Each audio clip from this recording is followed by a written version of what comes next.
Previously on agentpalmer.com, Palmer's trek continues with Star Trek Voyager. Even outdated Legacy of Winning is useful, and I do believe Jamie pulled back the curtain on the publishing industry enough to sate me for now. This is the Palmer Files, episode 168, featuring the return of Edward O'Hare, who is back as my guide through this Star Trek journey, and we're going to reflect on my adventures with the crew of Voyager before I embark on my next mission, Enterprise. Are you ready? Let's do the show! There are TNG people, there are DS9 people, and then there's a very loud Voyager crowd. What's great about Star Trek is boldly going where no one has gone before. And from this point on, we pretty much boldly go to all the places we've already seen. Palmer's Trek, the final frontier. These are my voyages on a continuing mission to explore Star Trek, to seek out television series and movies, to boldly go where many fans have gone before. That is the most toxic relationship in Trek history. Hello and welcome to the Palmer Files. I'm your host, Jason Stershik, also known as Agent Palmer, and on this 168th episode is the return of Edward O'Hare, a friend and returning guest for another Star Trek discussion, this time Voyager and the end of my 90s Trek era. Aside from discussing Star Trek Voyager and its characters, we do talk about The Next Generation and Deep Space Nine, as those shows combined with Voyager make up what is considered 90s Trek. As a reminder, the blog post mentioned in the open about Voyager is written before my conversation with Ed. Then he gets to see a draft of my thoughts, and we record what you're about to hear. Is Janeway the best captain? Is Torres the best engineer? Is Voyager a hostile workplace? Is Neelix the Wesley Crusher of Voyager? Who has the best character arc on board? The answers to these questions and more await you ahead. But before we get there, remember that if you want to discuss this episode as you listen or afterward, you can find all related ways to contact Ed and myself in the show notes. As always, don't forget you can see all of my writings and rantings on agentpalmer.com. And of course, email can be sent to thepalmerfiles@gmail.com. So without further ado, let's get into it.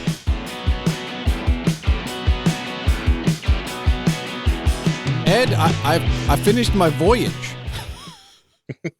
I'm done. That's the end of the 21 seasons. Now there were a few movies sprinkled in for next gen, but I'm officially done with super long Star Trek series now. Ah, you finished 90s Trek. Okay. Oh. Before you say that though, didn't it overlap with Enterprise a little bit? No, not at all. Enterprise began the next fall.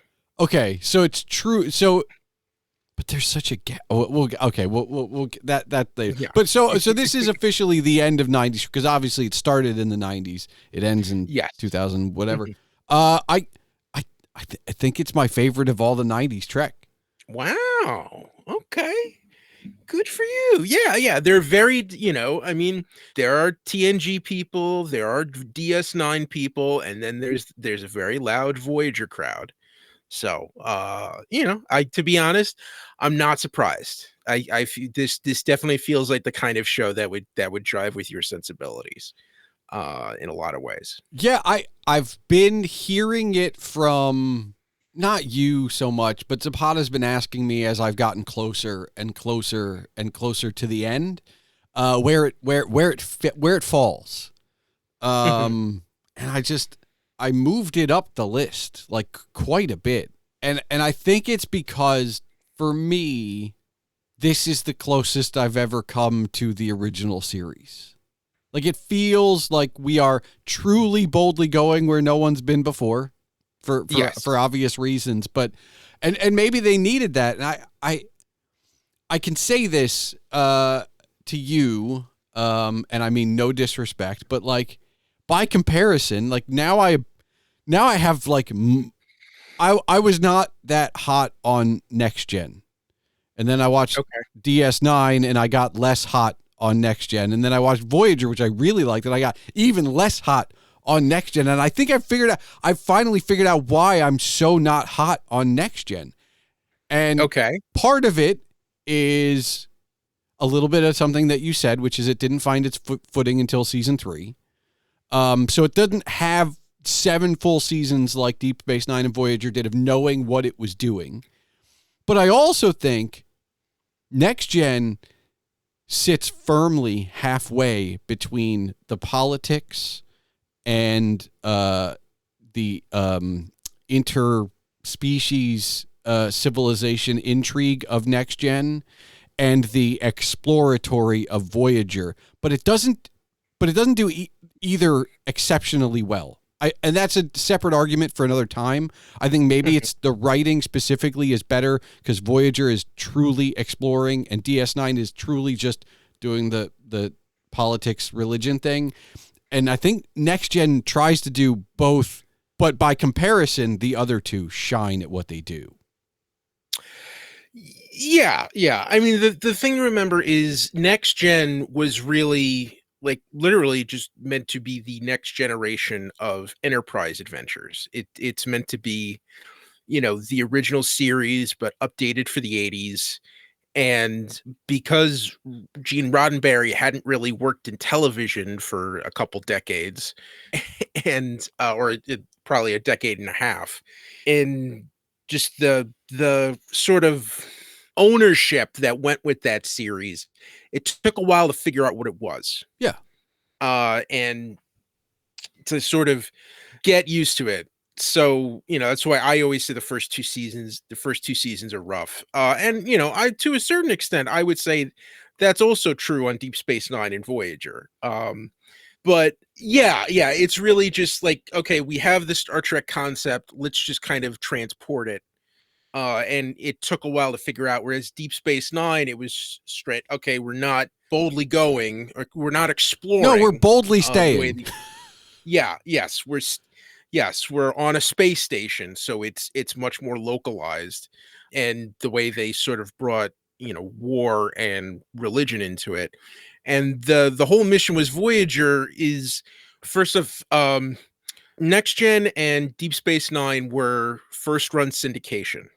Okay. And Voyager was meant to be the anchor of the UPN, the United Paramount Network, so when it launched. That means it didn't have first run syndication. Eventually it got it, but it didn't start out that way. Yeah. So it was on a network, granted it was the sixth network, the fifth or sixth network. I forget if it came before or after WB, but they were both around the same time. Yeah. And it was meant to be, the anchor of UPN. It was the flagship show. How did it do? I actually didn't look at ratings at all. Do you just have a general, like, did it at the time, was it well received? Oh yeah. It was solid. Actually, I just was looking at a retrospective yesterday, and the premiere episode had 18 million viewers, which is about on par with CBS's top shows today. Okay. Although that would have been, probably middling for, NBC or CBS at the time. But it would have been gangbusters for UPN at the time too. Yeah.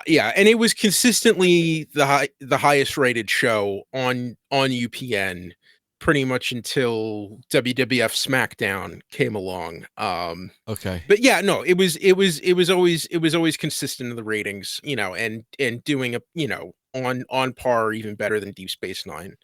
Deep Space Nine is always kind of thought of as like a black sheep of 90s Trek because it was never not on the same time as a different show. What was it on, by the way? Like, what? Like, well, no, that's what I'm saying. It was syndication. No, I know, but what was it on? Like, I know. Yeah, no. So basically, like, the way syndication works is you go to all individual affiliates. So this wasn't, it didn't like just air on like USA and then other networks at this. No. It didn't have a home. Yeah. So, I could tell you in New York, Next Gen and Deep Space Nine aired on WPIX, which ended up being which is now the CW affiliate.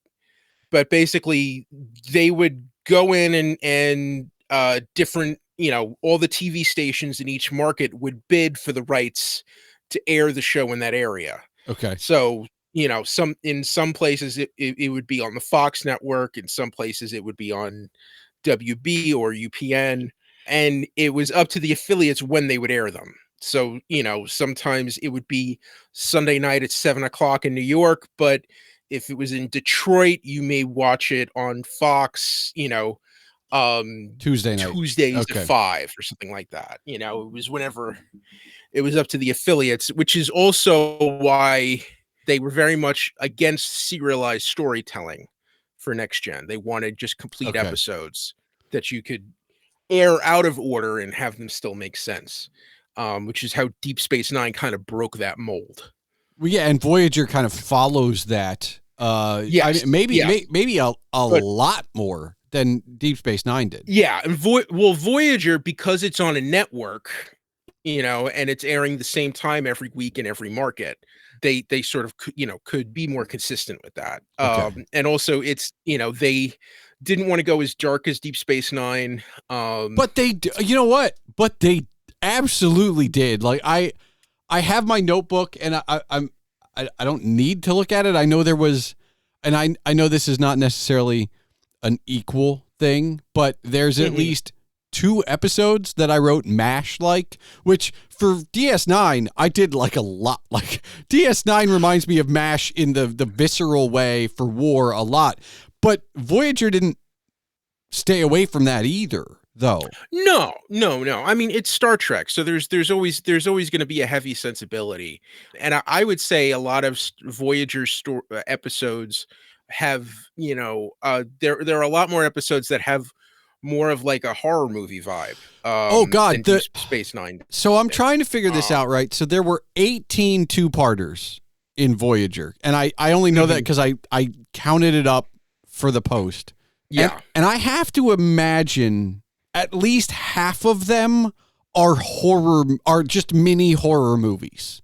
Right? like the Year of Hell might be the one everybody thinks of, but there are so many other like two-parters that have if they aren't horror movies, they have massive horror elements where it's like horror for at least half of these things. Yeah. They really went ham with some of that stuff. Also, a big part of that, the showrunner for most of the second half of the series, Brandon Braga, who kind of cut his teeth on horror. He's much more of a horror movie fan. I know he co-wrote a draft of Freddy versus Jason, and kind of a lot of his other work kind of have that, he's kind of like what, Larry Charles was on Seinfeld, where he wanted to delve into a lot of those storylines. So that checks more with Brandon Braga's sensibilities. Okay. But just to really quick to go back to what I was saying before about Deep Space Nine, the first 2 seasons it shared with Next Generation, and then Voyager premiered in the middle of Deep Space Nine's 3rd season. Okay. So, and it launches from Deep Space Nine, which I guess was the crossover enough. I get that we have flung them far away from everyone else, but I guess we needed an anchor point because I know there's a TNG kind of crossover with Deep Space Nine, but it wasn't during the pilot. Well, Picard does show up in the pilot of Deep Space Nine. All right, so there's so for all 3 of these shows, it especially the latter 2 for DS9 and Voyager, there is a legitimate handing of the torch in the pilot episode, kind of. Yeah. Okay. Yeah. And a big thing with Voyager is they knew they wanted to be on a ship, they wanted to go exploring, but they didn't want to just make it a clone of Next Generation. So they were trying to figure out a unique angle, and to have them far flung on the other side of the universe and unable to communicate with Starfleet or call for backup in essence, that was their way in to give a different type of show. But well, it's funny to hear you say that though, because in the latter, especially the last 3 seasons, we get a lot of Lieutenant Barclay. We get a healthy amount of Deanna Troi with him, depending on the episode. And Q shows up like not once a season. Like, it's not as regular as it is on TNG, but Q shows up enough that, like, eventually he has a kid who he tells Janeway is Aunt Kathy, and it's just like, and there was a part of me, like, when that episode happens and Q shows up with his kid in, like, season 7, I want to say, it felt like, okay, we got to do this one more time. Like, we're not, we got to, before we run out of this, we need to bring Q back just at least one more time. But I think I understand that I was reticent to like Q for the beginning of TNG. But with that foundation, the way they wrote Q in his few Voyager episodes, I actually really liked. Yes. Yeah. And they were skeptical of bringing Q because he'd been in an episode of Deep Space Nine and that kind of flopped. But I thought the way that they brought him in, I think the episode's called Death Wish, where Quinn wants to die, and then later on they had him show up a couple other times. Yeah, I thought it was brilliantly used. And it made more sense to kind of, Q, these guys are trapped. I have a captive audience, so I could do whatever I want with them. That's true. Yeah. Yeah, and also okay, so I need to go back and I guess rescind a comment I made 2 episodes ago with you.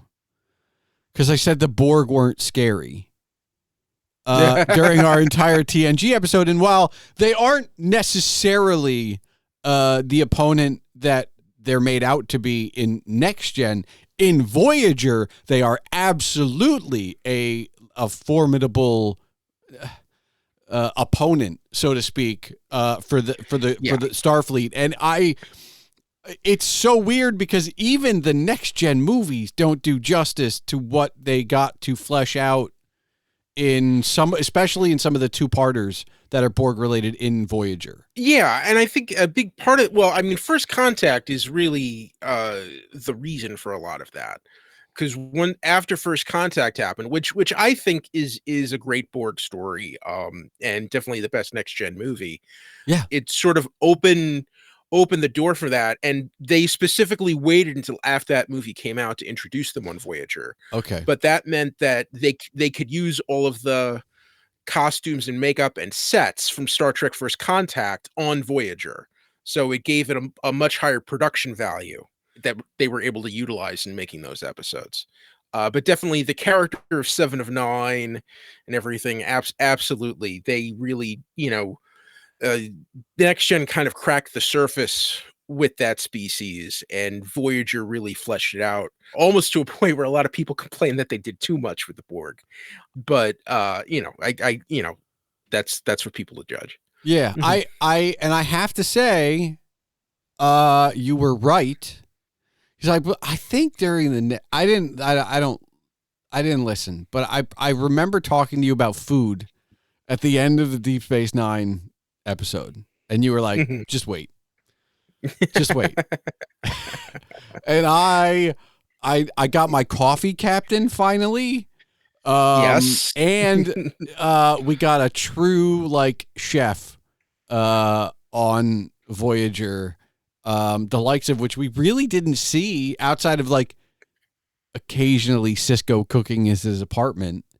Yeah. I think Riker tried to cook once in one episode. Yeah. But I mean, he goes full on I'm gonna go not only get fresh produce from whatever local star system I can, I'm gonna bring back the local recipe too.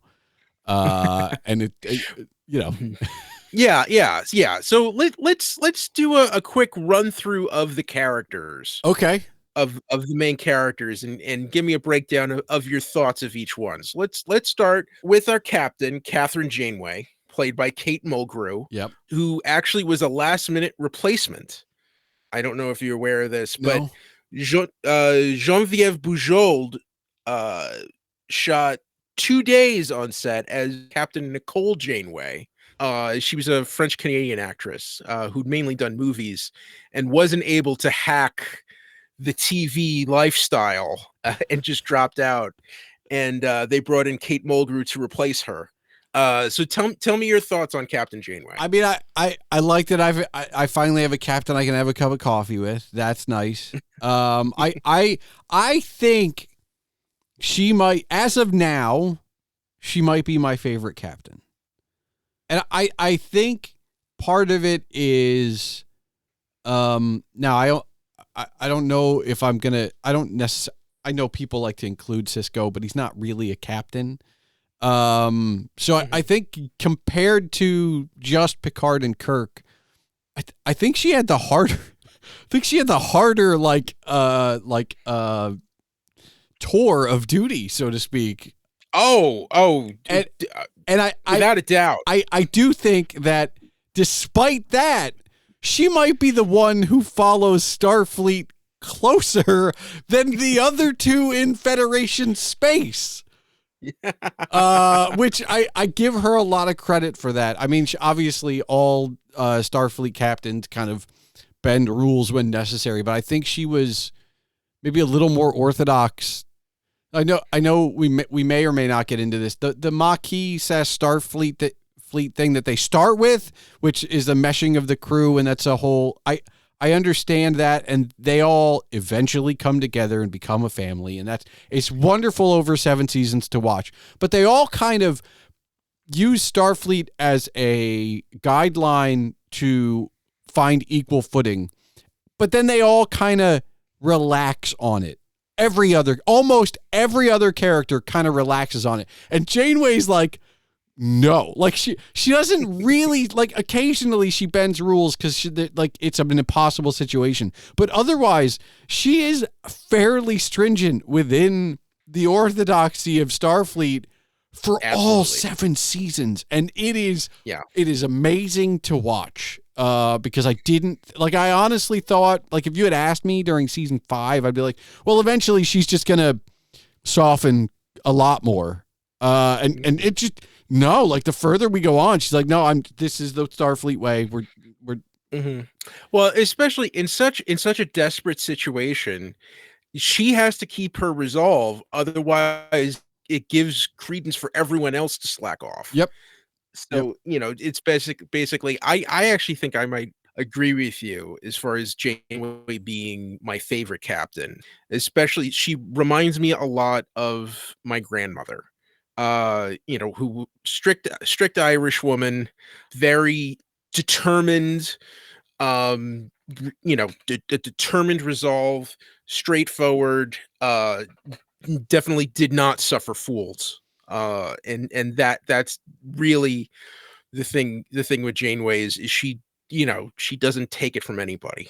No, and I like the idea that she holds that personality even when they have the holodeck episodes. And look, they don't have a lot of holodeck episodes. They have I guess the normal. They have a lot of holodeck episodes. It feels like the normal amount to me. But she holds that resolve regardless, which I think is not. Sometimes I feel like occasionally they can get lost. Even Picard will, but no, this was straight on. Yeah. Really, really fun. And I think part of it is she did grow, and she did change, but she kept that the whole way. And I think that's pretty impressive for the writers to not, and I say this with the utmost respect, get lazy and be like, well, we're going to change her up now, because that's easy. That's something you can do to just kind of do it. And they didn't. And I appreciate that. Yeah. One other thing I want to mention, because you were talking about the Maquis and sort of merging the crews. Looking back on it, I'm kind of surprised. I feel like that was a lot easier than it could have been. I'm sort of surprised that it takes a while though, like, because it's maybe season 1 is all about kind of merging the crews basically, but even into like season 3, there's still like an occasional episode where like somebody has a fight and now everybody's back on their old quote unquote sides again. And so it does drag. Like, it happens, but then it does drag for a little bit. And what surprised me about season 7 is it came back for an episode in the middle of the last season. And I'm like, what is happening? Are we in the whole episode? I'm like, is this a holodeck episode? Like, am I in a fever dream of something? Like, what is happening? Yeah, it kind of comes out of nowhere. And I feel like whenever they bring it up in later seasons, it's always like one-off guest stars who are the problem that we never really come in contact with again. Yeah. You know, and I would have liked to see Chakotay or B'Elanna Torres be a little bit more, you know, have more of that conflict. Yeah, I mean, I think what happened was they went so hard and heavy into that conflict in the first, like, 10 episodes that they could have spread it out and done other things, but they chose not to. I think they put, like, 4 highlighters on it in the first couple episodes, like, where they could have been like, ease off. Or even, like, when Seska defected, you know, I'm surprised she didn't have more people following with her. That she didn't have more Maquis people sort of on her side. Yeah, but she lied about who she was to begin with, so I feel like they kind of wrote it in, so people are like, well, I can't trust her even if she was like a triple agent or something. All right, so all right, Janeway, wonderful. Okay, what do you think of Commander Chakotay? He grew on me. Like really grew on me. Like at the beginning, it's not really, and like obviously, I'm glad we just talked about the Maquis Starfleet thing, but like it wasn't that he was Maquis. It felt like they wrote his character in the first little bit, especially when the tension between those two groups was the highest. He was like, I feel like the weak link in all of those storylines because he was the one person who was half trying with Janeway to merge the crews, but then he'd turn around and be like, B'Elanna, we're going to do it this way. And for a long time, until he for better, like he was basically playing both sides for a good portion of when that was at its height. And when he finally chose, like, all right, we are going to be one crew, I think they got to do a lot of fun things with him.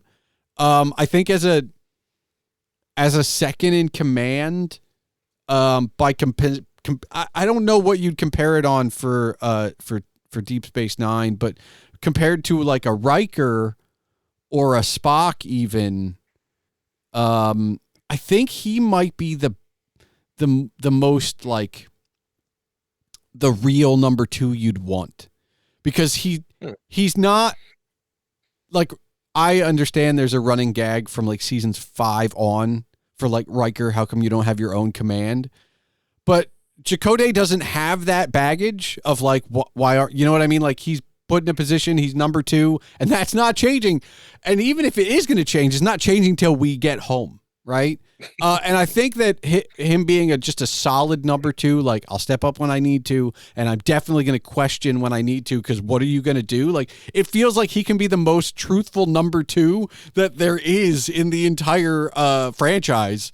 And I like that about the character. And then we got a little bit like deep backstory, which was kind of interesting. But I really... Look, he was a fun character to watch kind of evolve, but after he stopped playing both sides in the first couple seasons. Well, would you be surprised if I told you Robert Beltran, the actor who played Chakotay, really did not like being on the show and actively was trying to get fired over the last few seasons? That is surprising, although he does kind of disappear until like he's not really at the center of storylines from like season 5 on until the last 10 episodes. Yeah, and I think especially a lot of, I mean, he's fine on the show, but I feel like a lot of the Chakotay centric episodes are really not great. Well, the problem is stuff like the fight. They're solo episodes, right? Like they're truly Chakotay episodes. No, like it's like Chakotay stuck on a thing with Harry Kim, who is unconscious, and so we're with Chakotay for 35 minutes, and occasionally it's the rest of the crew trying to save him for 10, right? Like it's just like when they do a Chakotay episode like that. Okay, Well, I hope everybody enjoyed their vacation while they weren't on set for like hours on end. You know, like that's. But yeah, yeah, I still like him as a really good number 2. But other than that, like I don't know, could have been more interesting, I guess. All right. Belana Torres, our chief engineer. I really so I have the same problem with her early on that I do with that split crew, but I think, and I'm skipping ahead a little bit. I think that Seven, Paris, Torres, these are some of the best series long character progressions and arcs in all of the franchise so far. Yeah, absolutely. I mean, at the beginning of the series, Belana Torres is very angry, very, very angry, and you do you do see a lot of growth in her character as the series goes, and kind of maybe more to the point. Belana has a turning point episode. Yes. Like maybe more so than Seven maybe has a few, but Belana has maybe 2 that really, the first one is her coming to grips with being half Klingon. And the second one is her maybe coming to grips with that again. And so I think that the little micro progressions and regressions along the way help those 2 episodes really kind of stand out. Yeah, but great engineer. Like that's the other thing. Like I mean, you know, I think you have to put her up with, you know, Scotty and LaForge as far as like you want somebody to fix your engine. Like if you're choosing your crew for like your makeshift like Star Trek draft, you're not going to be upset if somebody took Scotty and somebody took LaForge and you ended up with Torres. You'd be like, all right, like this is fine. This is great. Well, the one thing, Torres is Belana is the kind of coworker who it's like, I really wish you need to take your antidepressants before you go in the room. it can create a very hostile work environment. Why do we put up with this? And then it's like, no, you look at the results and like, no, she's the only person who could do this. No, and she has to be in charge. But surprisingly, she's the one of all of the women on Voyager. She gets 2 marriage proposals during the series. 2. just put it out there. No one else got that kind of play. Yeah. 2. Our helmsman, Tom Paris. So I think this might be tied with 7 for the most drastic character change within an arc. But I really like Tom. I like Tom because he's a bad guy that gets a second chance, and spoiler alert, even when he gets married and becomes a dad, he still retains his bad boy stuff. Like he never hangs up childish things at all. There's an episode where he spends 30 days in the cooler for doing something stupid because he just chose like, but that's what I want to do. So that's what I'm going to do. And the fact that he still grows and matures and still retains that, like, I don't know, rebel without a cause, like even when everything else is going so well for him, I truly enjoy that he just never let that go. He's like, I've got this chip. I'm keeping it. I'm keeping it. Well, do you remember Robert Duncan McNeil's appearance in Next Generation? No. As Cadet Locarno, and I think it's the First Duty. He was the Red Squad cadet who led the mission where the one cadet was killed. Okay. And ended up being imprisoned. Why couldn't we just use that character name? Why do we have to rename? Well, here's the thing. When they were doing the show, they wanted Robert Duncan McNeil, and they wanted a Robert Duncan McNeil type. Okay. But they didn't want to pay the writer of the First Duty residuals for a character for extra residuals for the character that he created. Okay. So they basically gave him a veiled, backstory that's slightly different and a different name. Okay. Okay. But for all intents and purposes, it's the same character. Yeah. Yeah. That's But it's really, I don't know if we're trying to keep clean here, but but no, we're not. Tom Paris is a dick. He's an absolute dick. Oh yeah. I mean, but and the weirdest part about it is he's every trope, right? Like he wants all the women, and he wants all the cars, and he wants to go very fast. I mean, he is basically a member of Top Gun on the Voyager crew. But it's very similar to Bashir in Deep Space Nine in the way where, Bashir for like the first 5 seasons, like, God damn, this guy is horny. Or it's just like embarrassing, and then eventually you find out the truth about his augmentation, and that gives the character a whole different growth. Whereas Paris, it's more infuriating because he is that obnoxious flyboy, but he's actually charming and gets the girls. He's definitely like the kid in high school who got everything and didn't appreciate it, who you really just wanted to punch in the face. Also, for the record, based on the interspecies Klingon sex of Deep Space Nine, Tom Paris gets off bruise-free on Voyager. just saying. And that is the most toxic relationship in Trek history.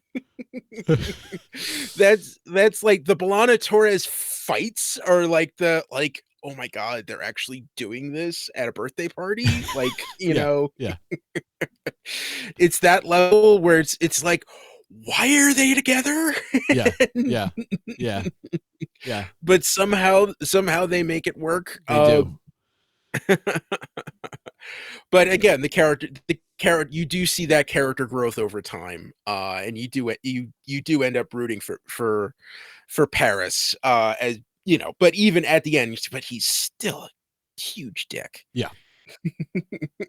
Yeah. All right. Let's go to our chief of security, Lieutenant Tuvok. He's not really like anything that he's typical Vulcan, and I don't mean that like in a stereotypical way, but like he truly is, like Spock.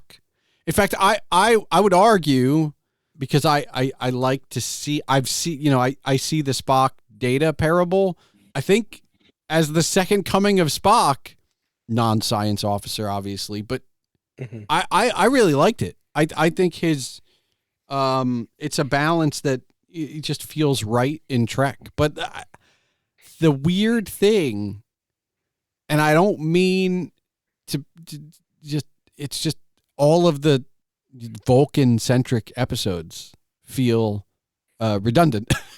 Like it feels like everything we've already seen. They're not really writing new stuff. We do Ponfar twice. Like we do some of this. We do the Vulcan mind meld stuff. Like it's just okay. We've got a Vulcan on board, and I know that he's a double agent, I guess, or for the Starfleet within the Maquis. Which again, once that goes away, the rest of that goes away. And we don't really talk about it till that one episode in season 7. I like him, honestly, when he gets mixed up with Neelix. I was like, are we keeping this character for the rest of the series? This would be wonderful. But that's... Yeah, because I would say he's one of my favorites. Really, the thing with Tuvok you got to remember is he's a full Vulcan, whereas Spock was half Vulcan. Okay. And I wouldn't put him in the Data category. I would say he's more in line with Worf or Odo, where he's Odo's a good. That's a good comparison there. Where he's stalwart, reliable. The Tuvok Neelix repartee. It's not as funny as Odo and Quark, but it's this.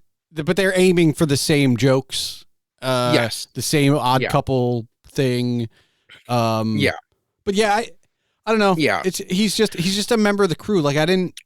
Well, but I love, like, I think Meld is an amazing episode. When you see Detective Tuvok, those are some of the best episodes out there. Yeah, those are When pretty you good. see him put on his investigator cap, and the relationship that he has with Lon Suter over the course of the second and third season, I think is fantastic. Yeah, Mhm. that's pretty good. I mean, I want to skip because next up I'm putting Neelix because for all of the seriousness of Mhm.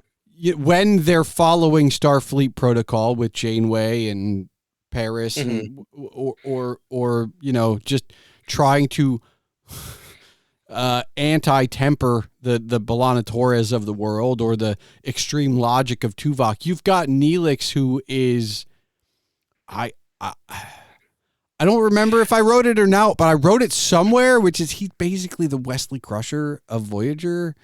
Because he is your stand-in for, wait, why is Starfleet like this? Like, what's the protocol? I kind of want to do more. I'd like to do more. Like, can I do more? And I think that it's similar, not the same, but similar to your Wesley Crusher, but instead of being like the spoiled kid, he's just, Yeah, I feel like there were a lot of missed opportunities with Neelix. Like, if you see him in the pilot, it feels like he's going to be more of a wheeler dealer, and I feel like they sort of played him more as a buffoon as the series went on. They definitely use him as a wheeler and dealer when it suits them, though. It's like, oh, Yeah. where's Neelix? Oh, he's off bartering for more vegetables. It's like, all right, Mhm. okay. Yeah, but I feel like, there's a lot of easy humor that they kind of pull off with Neelix that sort of lessens the character a bit. I think his whole relationship with Kess gets weird. That's we're not talking about Kess. I'm not going there. We're not talking about Kess. No, we're not Okay. talking. No, because you know what? That's like no, like does no. Does anybody? All right. When you talk about West Wing, do you talk about Mandy? No, you don't. All right. Well, I mean, the person I wasn't expecting to talk about, just because that's sort of the way things go for this character, is Harry Kim. Yeah, Ensign Harry Kim, which the who has some amazing like sidekick episodes. Like as a sidekick, he might be the best sidekick to get lost on a planet with. In all of Voyager, like that's who you want, Harry Kim. You're going to get separated, and he's going to show up anyway. Somehow he's going to show up. But he's the one. He's the one with the least character development of everything. He's the one who finally, after 6 whole seasons as an ensign, finally gets his own command, and it goes horribly wrong.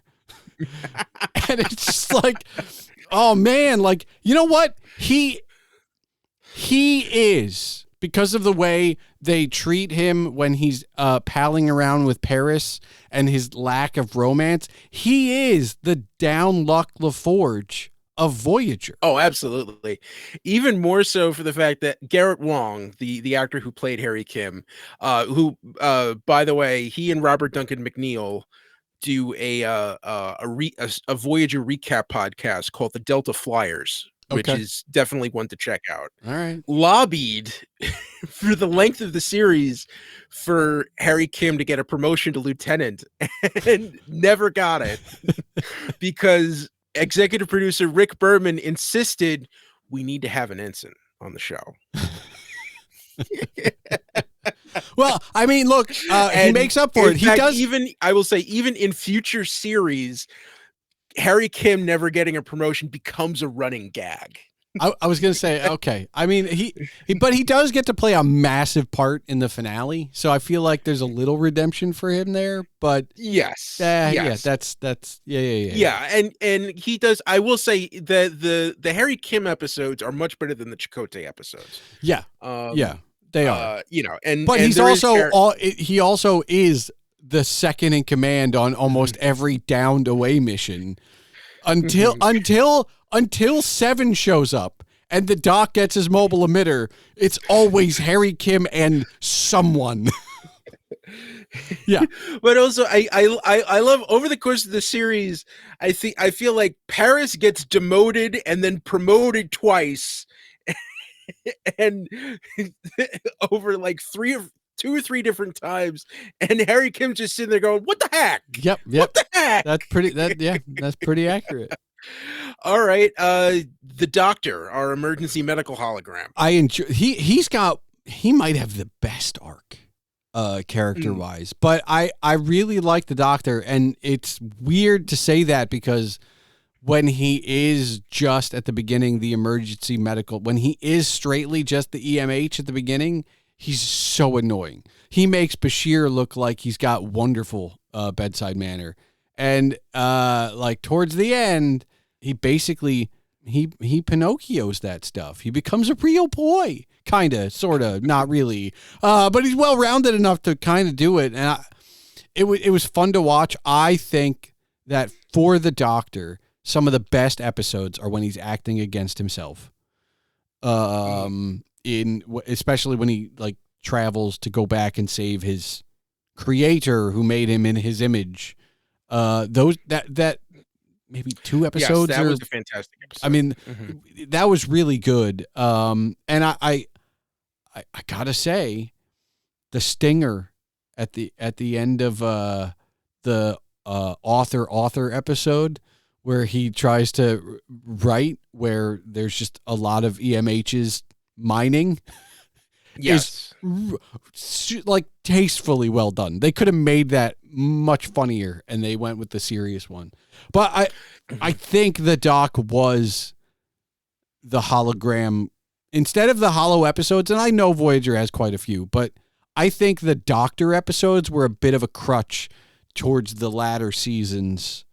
All right, well, what can we do with the Doctor now? It's like, all right, let's make him an opera I singer. feel like season 7, I feel like they piled on Doctor in 7 episodes a little too much, and I feel like there are even a couple that they could have held back on.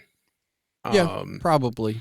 But I liked it. I liked it. Yeah, but Robert Picardo, excellent actor. Maybe like just the best movie credits of anyone on the series. I also think like he's a Joe Dante regular. It was very weird to watch this series in 2025 when he's all excited about being in an upcoming Star Trek project. And you just keep seeing on like socials or like headlines and like geek things like the Doctor's back. Calm down. All right. Well, chill out. Let me finish Voyager first. Then you can get all excited about the Doctor coming back. Hey man. I next month or in January 2026, I'm really looking forward to Star Trek Starfleet Academy. All right. Well, I will be there in like 2029 by the way things are going. But we'll see. Mm-hmm. So all right, and so that just leaves 7 of 9, played by Jerry Ryan. Yeah. Now, just to preface, so I always say season 4 is always the turning point in the 3 shows. The season 3 to 4 transfer in Next Generation, it was the best of both worlds, and I feel like the Next Gen was completely changed after that. After that 2-parter in Deep Space Nine, it was the Way of the Warrior when Worf shows up.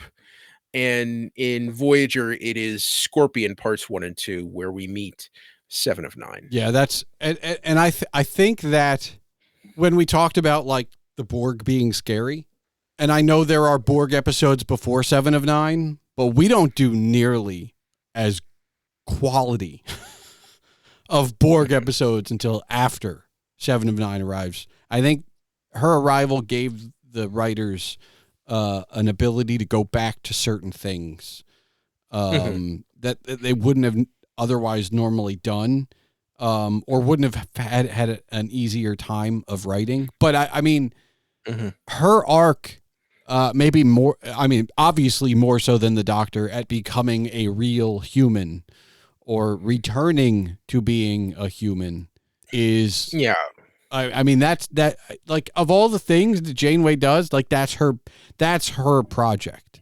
that's what she does. Yeah, especially because Captain Picard was a Borg very briefly, whereas Seven became a Borg when she was a child. Yeah. And Grew up in it. when Yeah. yeah, and grew up in this trauma, and is able to get away from it. So that gives a whole different perspective and different sort of social lane, sociological lane that you could go with the character. Yeah, and I think overall, like I said, it vaults to number 2 for me, right under the original series.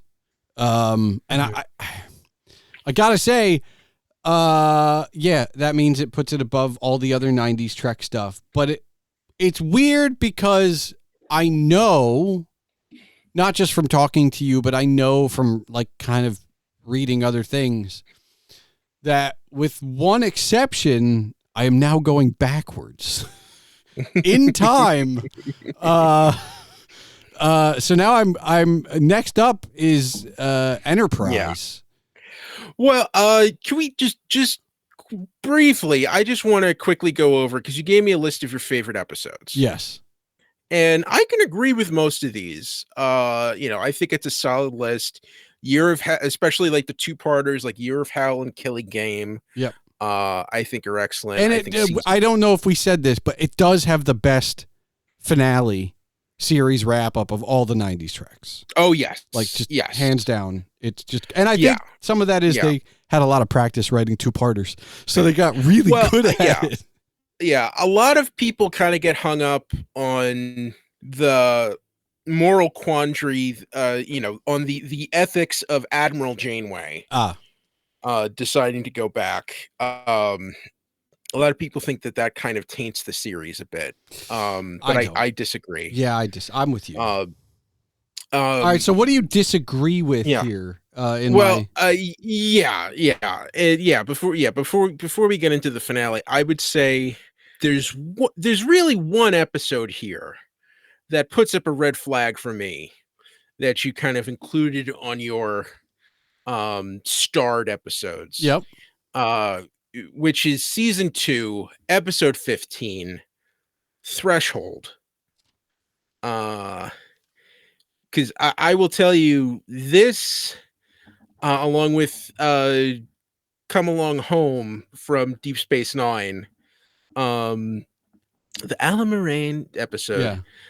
Threshold is held up as one of the worst episodes. So I know why that is, because well, spoiler alert, Janeway and Paris get it on. But kinda. But to me, you forget to they devolve into slugs first. Yeah. But I think for me it was the idea of the breaking warp 10. It was truly like I enjoyed the science behind that. We'll ignore the mating ritual. The rest of that episode I really, really liked. I didn't take the end and go like, oh well, let's throw out the whole rest of the episode. Like I thought there were two parts to it, right? Like Paris wants to go faster than warp 10. He wants to break the barrier to get home faster. And at this point, Janeway's still like, well, there's nothing against it in Starfleet to try. And I think at that point, it was, I don't know. I liked it. It was starred that it's all in the moment too. When I don't go back and I go back and see what I have starred is how it works. I don't like just go like, all right, and how's that compare to everything else? Like it's in the moment. I liked it. Woo! I liked it. It was bad. I liked it. Doesn't matter. I liked it. Okay. All right. I won't make that big a stink about it. Right. But and yeah, I like the end. I don't want to talk about the end too much because I know there are some people I know them that may be listening to this that have only gotten most of the way through the series. But just know that like it does end really well. And I think, let's say you watched like the first 4 seasons or 3 seasons. You don't need there's a lot of context you'll lose, but you can just watch you can skip to the end if you really want to know how it ends. Like you can. I wouldn't recommend that. I wouldn't recommend it either, but I really liked it. And but again, but it sets the bar really high because I liked Deep Space Nine and I liked Voyager, and so I will say, and you know this from talking to me and my journey, I liked those two shows right, from like the beginning. But they were the beginning of 7 seasons. I only get 4 seasons with Enterprise. Well, yeah. Well, to me, the finale of Voyager is a little bittersweet, just because you show all that cool tech that's going to happen. In future. In Admiral Janeway's timeline. And to me, it was kind of like, oh, they're showing us all this cool stuff that we're not going to see any of in this next series. There was space in between, though, like, or did you know about Enterprise? No. They basically they announced Enterprise because it launched. I mean, the finale was in May. Voyager was in May, and Enterprise premiered the following September. So you knew something was coming, but you also knew, like, hey, you get all this cool tech, but you don't get it this time. We're going backwards. Yeah. And this is going to be a kind of a theme with me going forward on this on this project. To me, what's great about Star Trek is boldly going where no one has gone before. And from this point on, we pretty much boldly go to all the places we've already seen. I'm gonna guess that Picard is forward. Yes. Okay, but yes. I have a lot between now and then. Yeah, New Trek we're not going to talk about just yet. Okay. That'll be the end of our next meeting. Okay. All right. So Enterprise, as it was originally titled in seasons 1 and 2.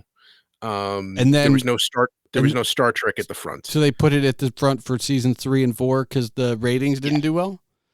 Well, we needed the tag. We needed people to remember this was Star Trek. Is that? Yeah. I'll go into that on the Enterprise episode. All right. They did say it was a prequel. Okay. The captain was going to be played by Scott Bakula, who, as a Quantum Leap fan, got me there. How far removed from Quantum Leap is this? This is a bit. This is some space. Quantum Leap, it's probably like 8 or 9 years. Okay. I feel like Quantum Leap went off the air in 92, and this was 2001. Okay. All right. Yeah. Yeah, and it was I'm still in 1 hour television territory? Yes. Okay. Yes. Yeah. This aired on UPN in Voyager's old time slot. Okay. So UPN was really like was UPN the driving for this one? They were like, we're losing Voyager. We need another one. Pretty much. Yeah, we want another Star Trek show. Okay. Because Now, I know we talked about it a little bit for Deep Space Nine because I watched the documentary, and there were supposed to be made for TV movies of Deep Space Nine after the series ended. Was there any talk, or was Voyager like, we're done? Like there was never, not really. I think mainly because, it had been 2 years and none of those Deep Space Nine TV movies had materialized. Okay. So why? Okay. Yeah. So it was, and also, they got home. So there wasn't that much, There's nothing left to do. Story to tell. Okay. Yeah. Unless you were going to do a spin-off with individual characters or something. Okay. But with Enterprise, the thing it is only 4 seasons. I'm going to warn you, the same thing I did about all the 90s shows is that the first 2 seasons are going to be kind of rough. That's half the show, Ed. That's half the show. That's such a bad thing to say about a 4. Well, and that's kind of the tragedy of it. Okay. Was it supposed to? I mean, I guess I don't mind asking this question if you know the answer. Was it supposed to be longer than 4 seasons? Oh yeah. This was. I mean, I'm assuming it does. They do have a proper ending. Okay, but I'm They do assuming that they went into this going like, we just came off of 3 7-season series. We're expecting this will be another 7. Yeah, Okay. yeah, and that wasn't necessarily the fault of the series. It was more that the entire network was collapsing. Okay. I Well, think and by TV this, has changed. I mean, that's the other thing about this, which is from Next Gen, with the overlaps of Deep Space Nine and the overlaps of Deep Space Nine and Voyager, television has changed. Like the way they show it, the way they shoot it. Like I will say this, Voyager is so much easier of a watch than Next Gen. Like I know Deep Space Nine happens on a space station and there is light galore. Yeah. You can see what's happening on Voyager. For most of Next Gen, it's so dark. Well, it's and also moody. We were saving energy, Ed. On the Enterprise, we needed to save energy. We didn't have the energy. Well, I will say Next Gen was shot on film, and a lot of the later episodes of Voyager were shot on video. Okay. All right. I'm just saying, it's so much brighter in there. God, I could see things. Also, I'm not sure if, no, it's hard because for a while you didn't have Deep Space Nine and Voyager weren't available in HD. Okay. So you might be watching SD copies on streaming. All right. Still, but the one thing I will say, kind of the reason the show didn't last, it was not the fault of the series. It was the fault that the network was collapsing. I believe the following year, UPN dissolved and combined with WB to form the CW. Okay. And pretty much the only remnants of UPN that were on the CW were America's Next Top Model and Everybody Hates Chris. Okay. So, I mean, to show that was the top tier of UPN that was surviving. Okay. I think should be sort of, give you a sense of how Enterprise didn't really have a shot because there was nothing around it to buoy it. Well, all I'm saying is I know I complained about some things from one series to the next going on, but at this point I'm just like, I feel bad for Enterprise. Got a lot to live up to. Well, I will say, the idea is we wanted to make this a little more user friendly. Okay. That's why it's going to be a prequel. We don't want to get bogged down in all the canon continuity stuff. We want it to be a little sexier. So you're going to see at least one more crew member in a catsuit, who's played by a supermodel. Sure. And it's a little bit, it's got a little bit more of a bro vibe, because we're going out into the galaxy, we're going out to have fun. This is the first long-term human voyage into outer space, because this Enterprise is the first Warp 5 starship. Okay. It's the beginning of the Starfleet. The Federation hasn't even been founded yet. Oh, so I'm really this is like basically Star Trek prehistory, kind of. Yeah. This is set 150. It's meant to be 150 years from when it took place, so it's only about 100 years after Star Trek First Contact. Okay. All right. Mm-hmm. Well, I'm ready. I'm watching it tomorrow. I have a surprise for you. That I've been hinting at, and I don't know if you've really been picking up at. But I will say, when Enterprise was in its first run, I won't get into why. I'll talk about that on the episode. But I sort of didn't keep up with it, and really didn't get the full experience of Enterprise, especially in the third and fourth season. I've subsequently went back and watched those episodes, but it's been a long time. Okay. It's been a long road. Anyway, so I have decided, in order to be a proper guest on the panel when you come to watch the show, is that I will be watching along with you. Oh, I'm excited. Oh, it's going to be great. So we can compare notes as we go along. That's exciting. That's exciting. So, is this the only one you haven't, like, I know there are modern. We'll talk about modern Trek later, but like within the modern Treks, have you? Oh yeah, Okay. yeah. So this Oh is yeah, is yeah. this the only one that you kind of were like? I mean, I was kind of too young to connect with Deep Space Nine in the first couple of seasons. I didn't really jump into that full force until Worf showed up. Okay. But this was the only one that I kind of slacked off on and didn't get back into before the show ended because it was cut short. All right. Well, I look forward to watching it with you then over the next little bit. Yeah. We'll have to figure out how we synchronize schedules and such. And hope that one of us doesn't get too far ahead of the other. Yeah, I feel like if anything, I'm going to fall behind. You'll be fine.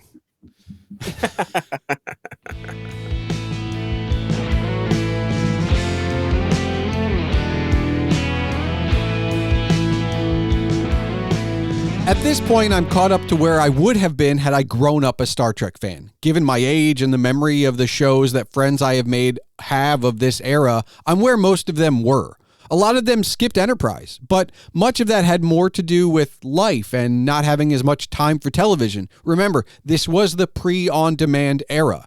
And thus far, I've enjoyed the journey, and I'm actually looking forward to modern Trek, which is just on the horizon. I know that I often get pigeonholed as a completionist. I read through Dayton's catalog and Klosterman's and Copeland's. I'm working through Barker's and Brooks's, and I'm sure that won't be the end of it. I've also done some completionism with music for the last few years, listening to albums chronologically as well. But I think this goes to my curiosity. I enjoy their work as I enjoy Star Trek. And not only am I interested in the stories being told, but their evolution as well. That completionist nomenclature is something that isn't for everyone, but in instances where I can accomplish it, it is for me. And whether you think it's too much or just odd, I think it's part of my own ongoing education. There's a reason that most artists get asked about their influences. It's because they always have more than a couple. Always. Thanks for listening to the Palmer Files episode 168, and now for the official business. The Palmer Files releases every 2 weeks on Tuesdays. If you're still listening, I encourage you to join the discussion. You can find all related ways to contact Ed and myself in the show notes. The music for this episode was provided by Henno Heitur. Email and comments can be sent to this show at thepalmerfiles@gmail.com, and remember, your home for all things Agent Palmer is agentpalmer.com.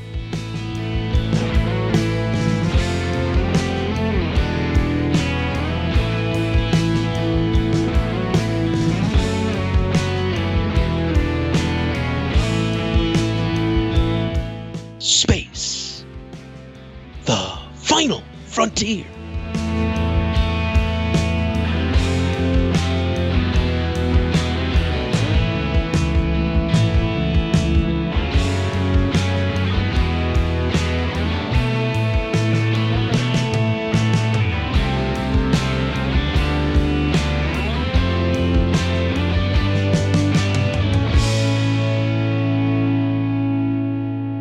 Ed, you got one final question ready? One final question. I was struggling because, I want this to be something completely off topic. Yeah. And we talked about sports a lot on these episodes. And what's something completely out there that you might not have any context for, but I think you could still answer. And I was thinking very recently, a couple months ago from when we're recording this, my grandfather on my mother's side, Kenneth Eith, would have celebrated, rest in peace, would have celebrated his 103rd birthday. Wow. And I was thinking back in his young days, he served in the Coast Guard during World War II. Then he worked on the railroad and spent a bulk of his working life as an engineer in the boiler room on the Staten Island Ferry. And I'm thinking, he was in the Coast Guard, Staten Island Ferry, water transportation. So I'm going to ask you, Yep, Agent Palmer, what is your favorite form of water transportation? Okay, so if I'm going on things I've actually been on, I don't have a lot to choose from. I have been on a schooner. Ironically, I was looking this up recently. So I've been on, my parents and I went on a 57-foot schooner, like 4-day, 3-night excursion off the coast of Maine one year. Okay. That was pretty cool. Other than that, we're talking about like 2-person sailing ships for scouts, canoes, and kayaks. I mean, the schooner was pretty cool. Of Okay. all of them, it's definitely the most upscale of them all. But I will say, I did enjoy the little like 2-person sailboat for scouting. That was Oh, that's nice. that was kind of fun. I don't. I mean, I don't know that I'd necessarily do it again. I definitely have to practice because I don't really want to get hit when the wind changes like it probably would have. And I'm You sure ever been on a jet? Never been on a jet ski or a speedboat? No. No? I think because even obviously the schooner went fast. But other than that, I mean, I'm talking about leisure, very leisure things. And so either the tiny sailboat or a canoe probably. I think it's Okay. got to be something simple. Where even with my anxieties, I can still be in control. I can still be the driver, so to speak. And Okay. and yeah. That's. I think that would be. I think that would be it. I don't Oh, know. we got to get you to New York Harbor, put you on the Beast. See, and all I keep thinking is like, okay, so I'm sure I've been on not like a speedboat, but like a fishing boat that could move. I think I've been on, but not that I remember much. Yeah, ever been to Six Flags? One on the log flume? No, but ironically, the local when I was little, because I was 5 or 6, the local amusement park here had boats that you could go on, and now they're on a track in the water. But then they were just like, here you go, kid. Here's your gasoline powered boat. Go have fun in the lake. Right. And it's just like, it's not the biggest thing in the world, but like, it's like, here you go. Have fun with that. And I'm still alive. It's just, yeah, I don't know. I don't spend a lot of time on the water. Near it, sure, not on it necessarily. Okay. I did. There was a time, well before my anxieties, when the idea of sailing was a lot more prevalent in my brain than it is now. Interesting. I'm not saying I couldn't get back there, but I don't know. I don't. Well, I mean, I could say all through college and a lot of time, I took the Staten Island ferry back and forth. That was a common mode of transportation for myself. Yeah, have you ever taken a ferry to work? Or No. no, I think I may have been on that ferry at some point. I do remember at least one trip to the Statue of Liberty, although I don't remember which direction we came from. But no, I've never. No, my commute's always been landlocked for the most part. Right. This is what happens with technically. I mean, I think part of the Bay hits Philly, but for the most part, Pennsylvania fairly landlocked. Like I'm not gonna. All right. Well, I will say last minute plug. You're probably gonna hate this, but you're gonna keep it in. Okay. Is if you want to see the Staten Island ferry that my grandfather worked on, or one of them was the John F. Kennedy, which is heavily featured in the film Screamboat, which is the best Steamboat Willie parody, um, Killer Mickey Mouse We're parody. we're Uh, about to enter a weird time. oh, we're in the middle of it, my friend. So it's already started. I mean, because Oh yeah, yes. yeah. So as those IPs kind of become Yeah. available, let's say, okay, Yeah. So I will say I can't give any details, but I can say my friend Stephen Lamorte, who directed Screamboat, is very heavy in development on Screamboat 2. okay, So you can look out. I believe you can view it on Peacock or rent it on demand at your leisure. all right, Uh, all right. so that's enough for my plugs. Thank you, and I'll have to contact Steve for the check. Uh,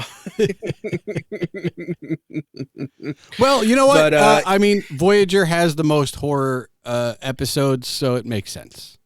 sure, there Makes you go, sense. there you go. And I now I gotta dig in and start run up the pilot for my Enterprise rewatch.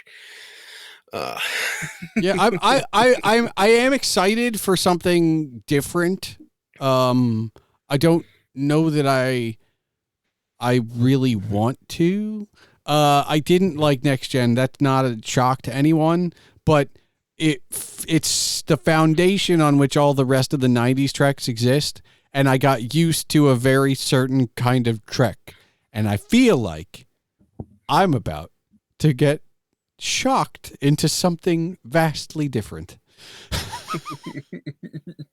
well, I will say, it's been a long road getting from there to here. Uh, but guess what? Your time is finally near. Okay. All right. It's true. And I mean, this is I don't, you're not supposed to look past your current opponent for the next one, but I am 4 seasons away from modern Trek.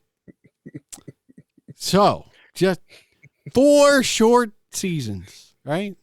One step at a time, Okay. my friend. All right. One step at a time.